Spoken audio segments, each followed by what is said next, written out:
Pertama kali coba retinol, kulit langsung perih dan mengelupas. Apa yang salah? Pasti panik banget tuh ngelihat kaca. Iya kan? Tapi kalau kamu panik melihat wajah memerah di cermin, tenang aja, kamu nggak sendirian. Melihat tumpukan jurnal dermatologi dan khususnya dokumen rujukan utama kita berlabel L18 ini, misi deep dive kita kali ini adalah menjawab kebingungan terbesarmu. Saat wajah mulai iritasi karena retinol, kamu harus segera berhenti atau justru harus lanjut terus? Langsung aja kita lihat cara kerjanya di tingkat sel ya. Karena kamu pasti udah tahu ini turunan vitamin A, kita lewatin aja teori dasarnya dan fokus ke mekanismenya. Jadi, saat retinol menyentuh reseptor kulitmu, dia tuh langsung ngirim sinyal darurat ke sel. Sinyal buat apa tuh? Buat membelah diri dari bawah dan mendorongnya ke permukaan dengan kecepatan tinggi. Wait, jadi ini ibarat memaksa orang yang biasa jalan santai buat mendadak lari maraton sprint gitu kan? Pasti sistemnya kaget. Nah, bener banget analoginya. Secara medis, masa kaget ini kita sebut retinisation. Siklus normal kulit yang biasanya 28 hari, dipaksa kerja berlipat ganda lebih cepat. Oh, pantesan berasa ada yang salah di kulit ya? Betul, masalah utamanya itu terjadinya tabrakan lalu lintas di permukaan kulitmu. Sel-sel mati yang lama belum sempat lurus secara alami, tapi sel-sel baru yang sangat banyak dari bawah udah mendesak naik. Jadi penumpukan sel yang bertabrakan itulah yang bikin kulit terasa kering, ketarik, dan akhirnya ngelupas di awal pemakaian. Jadi bukan karena kita alergi. Sama sekali bukan alergi. Itu respon mekanis murni sih. Kulitmu lagi kewalahan aja ngatur kecepatan pergantian sel yang baru itu. Oke, kalau inti masalahnya adalah kecepatan penetrasi bahan aktif yang terlalu agresif, nabrak sel-sel lama, ada nggak sih cara untuk ngerem kecepatan ini? Pasti ada dong. Di catatan L18 sih direkomendasiin untuk mulai dari konsentrasi 0,025% sampai 0,05%. Dan pakainya cuma 1 kali seminggu. Tapi jujur aja nih, 1 kali seminggu. Iya, awal-awal memang segitu. Bukannya buat ngejar hasil anti-aging kita butuh pemakaian yang rutin tiap hari ya? Apa nggak terlalu lambat tuh? Nah, disinilah banyak banget yang salah kaprah. Memakai retinol tiap hari di awal tuh justru ngerusak skin barrier sebelum kolagen sempat terbentuk loh. Oh, wow, malah kebalikannya ya. Bener. Makanya pakai seminggu sekali itu ngasih jeda buat stratum corneum, lapisan terluar kulitmu, buat membuang tumpukan sel mati tadi tanpa iritasi berlebih. Dan buat ngerem penetrasi lebih jauh lagi, kita pakai metode sandwich. Metode sandwich, maksudnya pakai pelembab sebagai penyangga gitu? Iya, betul. Jadi lapisan pelembab pertama diaplikasiin buat ngisi ruang kosong antar sel.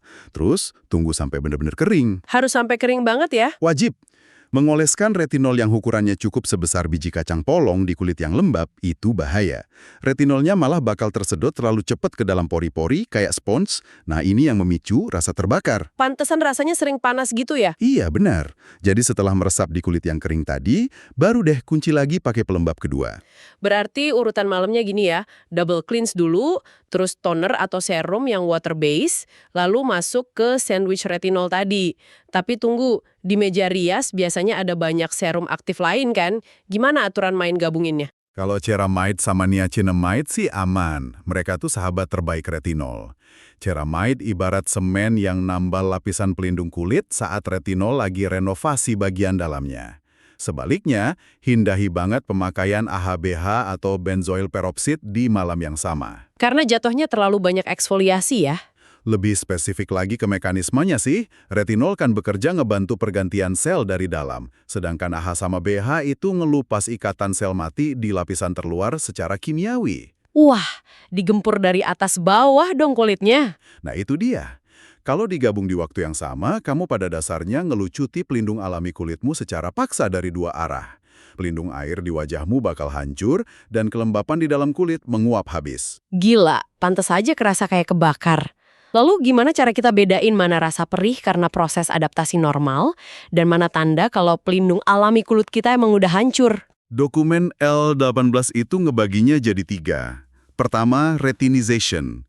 Gejalanya cuma kering dan ngelupas ringan. Kedua, purging, di mana jerawat muncul di area langgananmu karena sumbatan mikro di dalam pori didorong keluar lebih cepat. Keduanya ini sangat normal, Lalu yang ketiga, yang mengharuskan kita benar-benar berhenti sementara. itu iritasi sejati.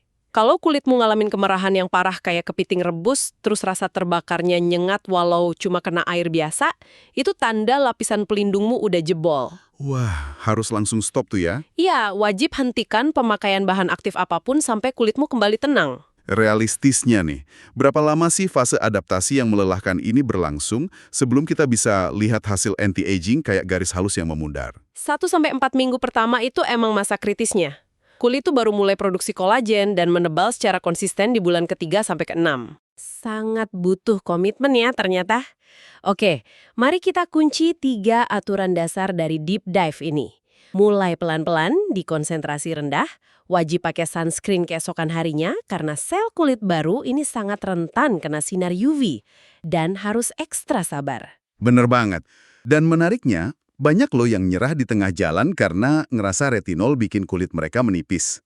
Padahal, yang menipis itu cuma tumpukan sel mati di permukaan saat masa adaptasi awal aja. Oh, jadi sebenarnya nggak bikin kulit makin tipis ya? Justru kebalikannya, dalam jangka panjang, retinol secara harfiah menebalkan lapisan dermis di bawahnya, tempat di mana jaringan penyangga utama berada.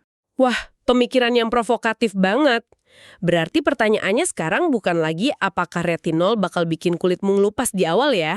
Tapi, apakah kamu punya kesabaran membiarkan kulitmu meruntuhkan fondasi lamanya yang kusam demi bangun struktur penyangga yang jauh lebih kuat dan kenyal 6 bulan dari sekarang?